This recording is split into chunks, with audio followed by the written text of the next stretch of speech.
What's up, guys? Welcome back to another episode of Behind the Facade. In this week's show, I am going to be briefly covering the issue of stress and overwork.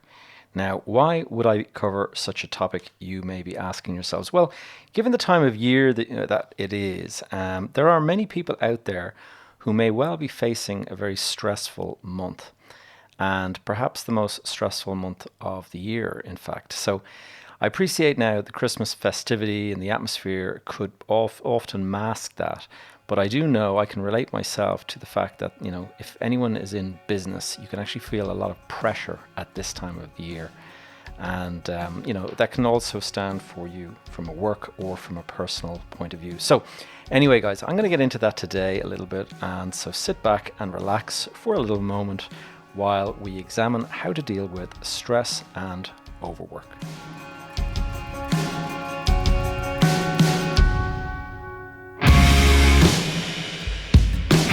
You are listening to Behind the Facade, and I am your host, Gavin J. Gallagher. On this podcast, I explore the mental and emotional game often playing out subconsciously, both in your mind and the mind of everyone else in the real estate or property investment market. The key to success in this game is to master your mindset, your behavior, to take control of your thoughts, your emotions, and most importantly, your ego. Welcome to the show. Now, before I jump into the main topic today, I wanted to address a newspaper headline that I read today, and it was in one of my local newspapers, the Sunday Business Post. And the newspaper headline goes, "Dublin house prices to soar by 25% according to a council study." Now, that, it just, immediately when I saw that, I was like, what? Are you kidding me? Now, apparently the big accounting firm, the accounting and tax practice, KPMG, have recently completed a report for the local authorities here in Ireland. And they have predicted this sharp increase in both prices and rental rates by 2028. And, for me, when I read it, it was a shock because already we've seen a massive increase in the last couple of months. And I kind of wondered to myself, is this report delayed, first of all? And, the shock, the increases that we're actually seeing now, perhaps that's already been, kind of predicted in this report. But it does make you wonder. 25% seems awfully large. And then I kind of thought to myself, well, let's have a think about this now. I've read a little bit deeper into the article and I see that they have a date of 2028 as the date that this would all happen by. And if you think back, then you're going to say, well, hold on a second now, that is like 6 years out. So over a 6-year period, 25% really doesn't sound that much. Like if you're increasing annually by 4% or 5%, well, then by the end of 6 years, you are looking at about 25% to 30% of an increase. So really, in that context, it doesn't actually sound too bad or too kind of extreme. And if you remember last week when we were talking in my episode number 83, I covered the main drivers that are kind of pushing the housing market. And certainly the examination that I did into supply issues, the constraint, and then also the demand, the amount of demand that there is, it would certainly support the idea of a kind of rise in that kind of region. But then don't forget, I did cover the whole idea of affordability. And if house prices were to shoot up, 25% in, say, the next 12 months, well, I just don't think that could actually happen because who's going to be buying the houses? They have to be affordable for people to be actually able to go out and raise the mortgages and all that. And there's no way, at the moment, people are trying to kind of cover their payments and there's restrictions because of central bank guidelines. But then if you factor in the fact that we're also in a period of strong inflation, and anytime there's a sort of strong inflation, well, of course, house prices will probably rise over that period of time. But you're also going to see rate increases because of inflation. And so the cost of borrowing will incrementally increase as well. So that could put a bit of a cap on it. But then I do think if you're thinking about a 6-year period, the likelihood is salaries and all of that stuff is going to be, there's going to be wage demand pressure, I imagine, with the increases that we've seen in the market, just general inflation, the cost of fuel. There's already, last week, there was protests here in Ireland. I think there was probably protests around the world as well, but certainly in Ireland there was a protest held against the cost of fuel, and the truck drivers, they launched a kind of a drive slow thing where they took to the roads and created these big convoys that delayed traffic. So it created kind of chaos in the streets. And I can see, that kind of thing happening over the next couple of months more and more, because prices have gone through the roof. A lot of expense, a lot of normal things have just started costing a lot more. Fuel being the most kind of obvious one. When I fill up the tank of my car now, it's at least €20 more expensive than it was like a year ago. And so if that is the case, then I can see, unions getting involved and everyone out there kind of demanding higher salaries, higher wages. And that will, look towards, you'll start to see increases over the next couple of years. And as those increases factor in, then the affordability factors in. You can, once your salary goes up by 5 or 10%, then you can afford 5 or 10% more every month on mortgage payments. So it does all seem to support the actual idea that there will be an increase. But before you all run out and start buying property in anticipation of this big, big increase, just remember that the inflation usually, and I've underlined the word usually here because this is not something that you necessarily are going to see for sure, but almost always in the history of inflation, you've seen that central banks rapidly increase their interest rates in order to try to get inflation back under control. And that is something that a lot of people are predicting is going to happen in this global market, and that we'll start seeing. It's already happened now in New Zealand. I read it just a few days ago.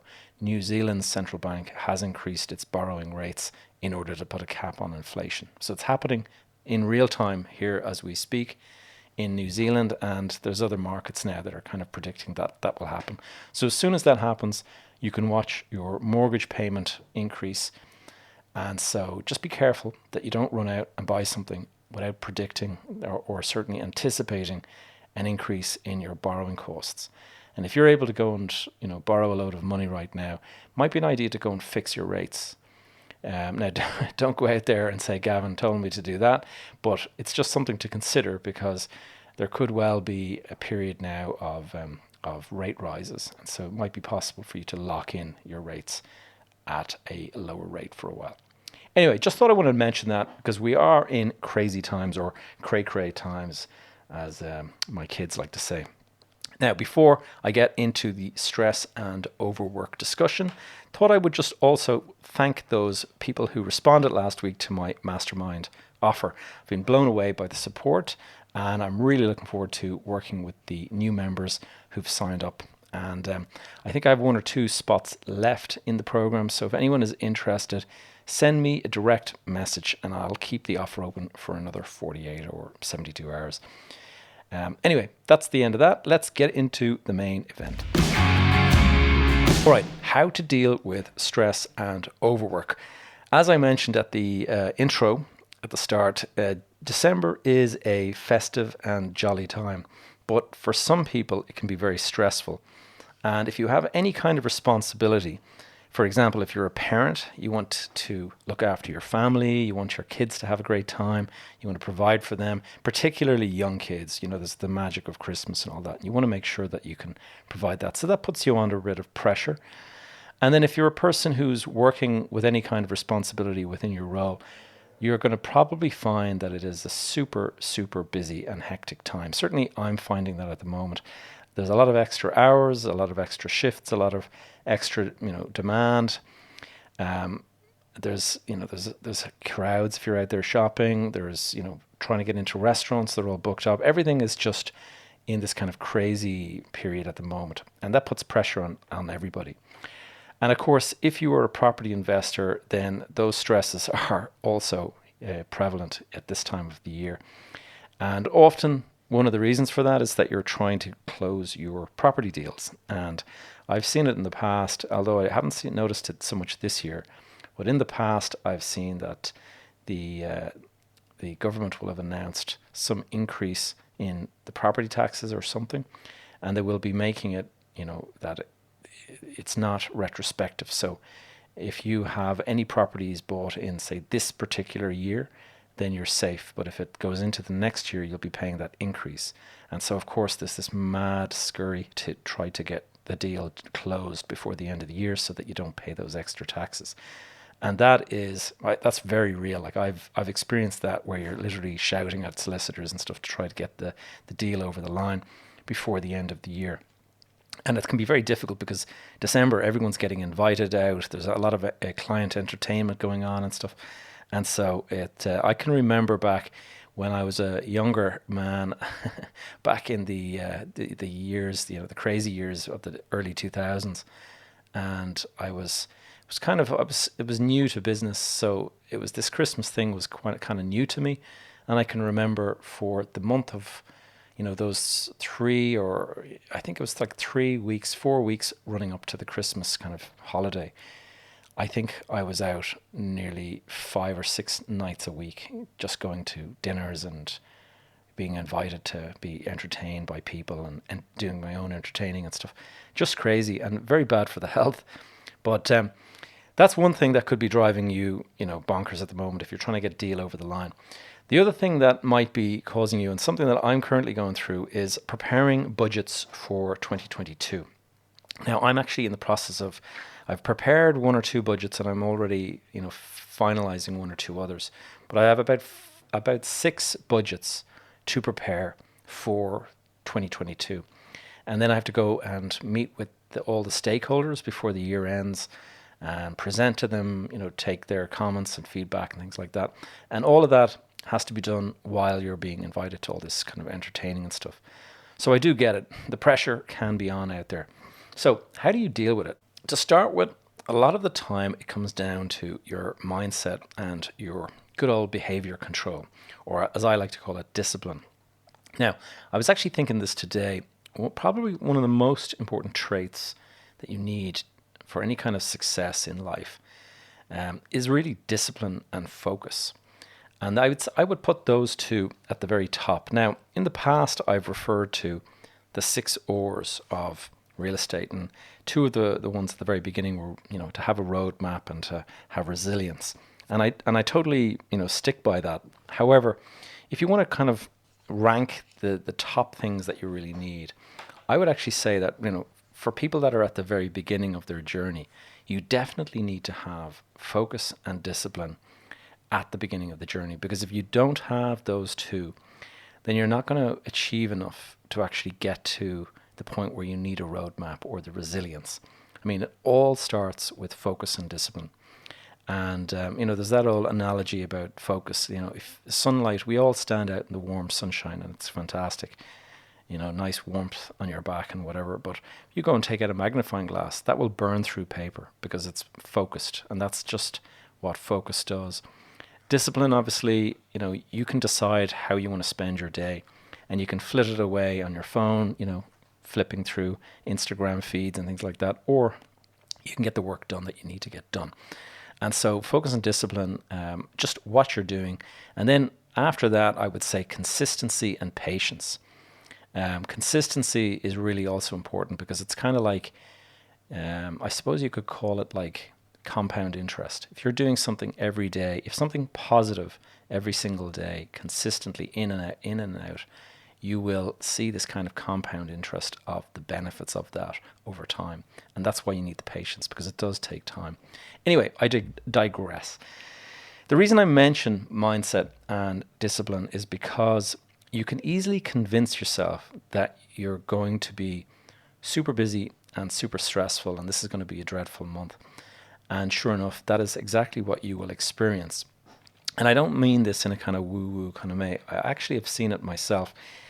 You can actually have it's just a switch in your mind where you can just kind of turn around and say, you know what, this is going to be the best December ever. And then you're just going to turn around and use your discipline to make it so. And what I mean by that is, don't overindulge. You can create enough time to go and achieve what needs to be done.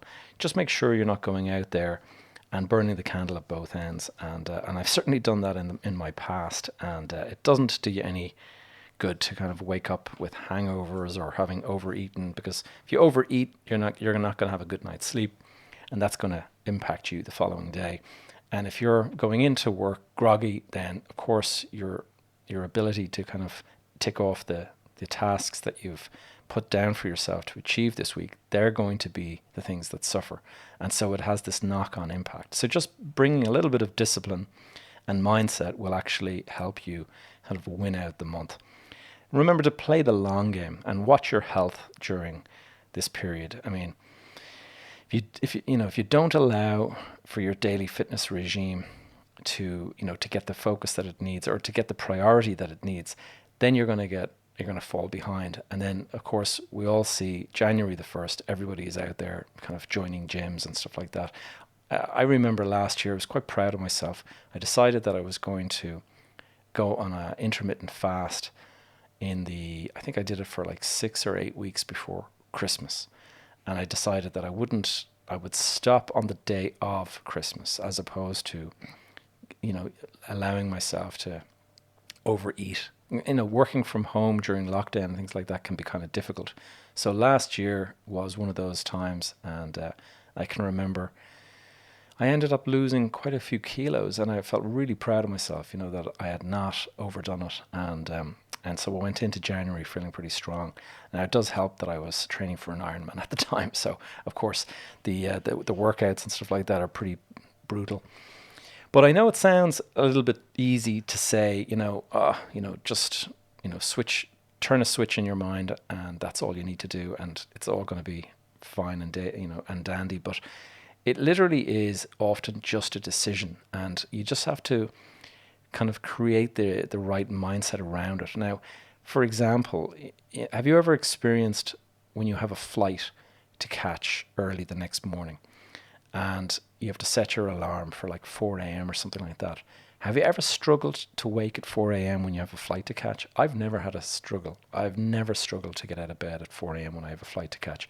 And that's because it has to be done, and therefore you just get on with it. You don't kind of hit the snooze button.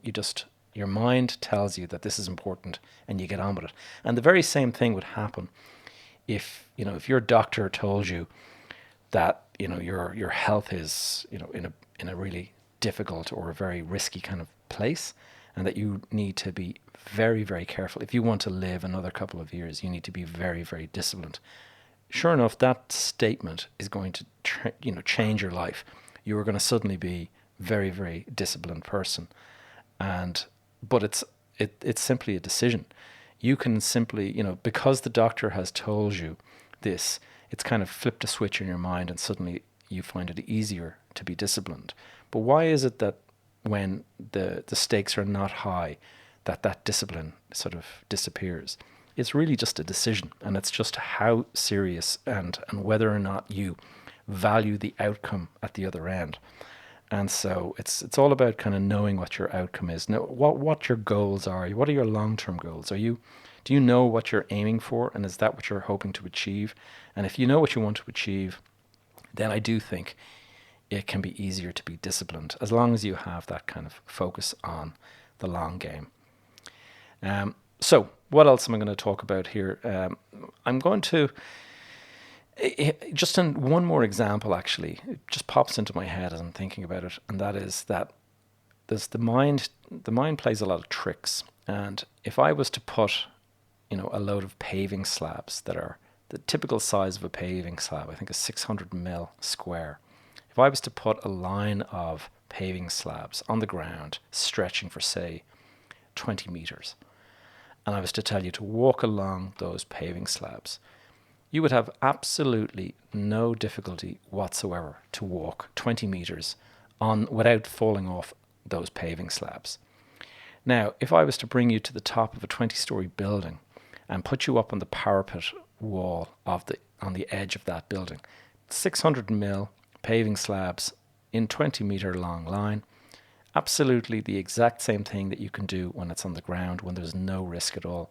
But put you on the side of a building and ask you to do the same, and suddenly your mind is starting to play games with you again. So it's just a small example of how the mind just plays tricks on you, and how something that should be simple, you can actually convince yourself that it is not simple and that it is very difficult to do. But just with the right mindset, you can actually flip that switch. And anyway, now another aspect of the talk today was to go into overwork. And overwork is slightly different to stress. You can have stress because you've got a lot on your plate and all that kind of stuff, but it's not quite the same as having a sort of chronic overwork slipping into the way you're working and the way you're living.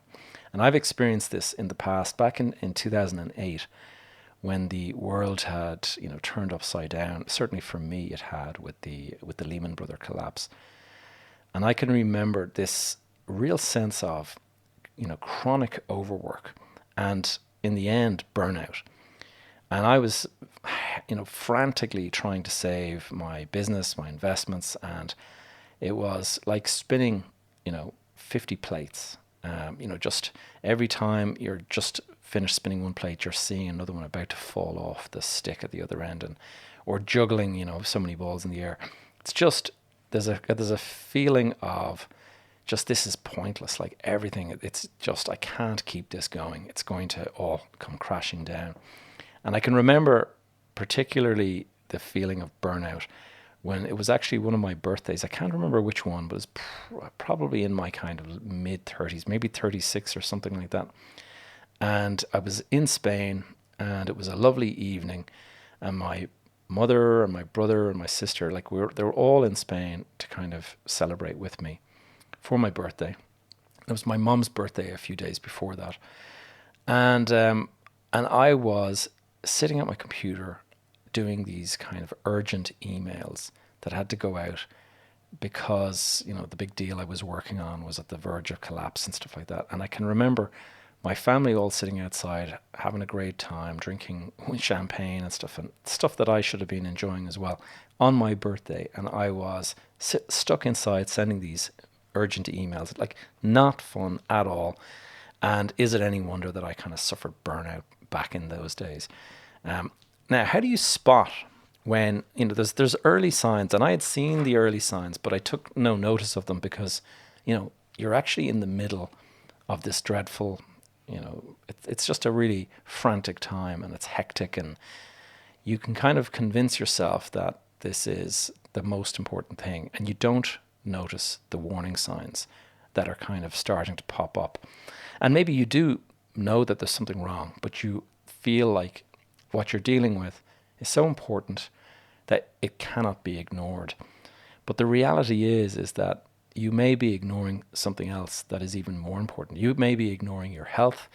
You may be ignoring your children. You may be ignoring your marriage. Whatever it might be, there is something there that is being damaged as a result of the priority that you were placing on whatever it is that you're overworking on at the moment. And one of the early warning signs can be if you have any kind of a regular routine that you do that gives you, joy, or, that you kind of just have to kind of do every day. For me, it's exercise. I always have to get up early. I have to get out, get a run in, or go biking or swimming or whatever it is. But I do enjoy my early morning sort of routine. And whenever I feel so many days in a row, if I miss that, it's okay to miss the odd one because something has come out of the blue or whatever. But if you're missing it consistently, day in, day out, that's a little warning sign that there is something wrong with what your life is, what's happening in your life right now. And, that is something that makes me feel good, makes me feel human. And if I'm putting work ahead of that, then there's definitely a sign that I may be overworking. And, it's all fine, as I mentioned, the odd occasion, or if it's short term because of some sort of build up some sort of deadline that's approaching, that's, okay, fair enough. But if this is something that's becoming kind of chronic or consistently day in, day out, then it is kind of a little bit of an early warning sign. And you may need to intervene to start, to sort this out. Now, just a kind of a little cautionary tale. There was a chap I knew, I think it's probably 10 or a little bit longer ago, maybe 15 years ago now. Very, very nice chap, professional guy that I knew through work. Family man, had young children, and working very, very, very long hours. His business was going through this crazy growth period, and it was just consuming him. Like every minute of the day, he was working late and all that kind of stuff. And he came home one evening complaining of very bad headache. Had to lie down to see, could he get it kind of sorted before they were going out for some dinner, something like that, him and his wife. And she comes back into the room, and the guy has died, 38 years of age, brain hemorrhage. And you just don't often see it coming until the damage has been done. And that is something where I just sort of say, like, wake up now. Your health is your wealth. Remember, it is often simply an attitude that needs to be changed. Is everything that you're doing really so important, or are you making it more important than it is? Just have a think about that. Now, I do get it. Like, I've got important responsibilities. There is times when I do, put in the extra hours and I do all that stuff. But if I find myself drifting, I try to recognize it, because I try to remember the story of my friend.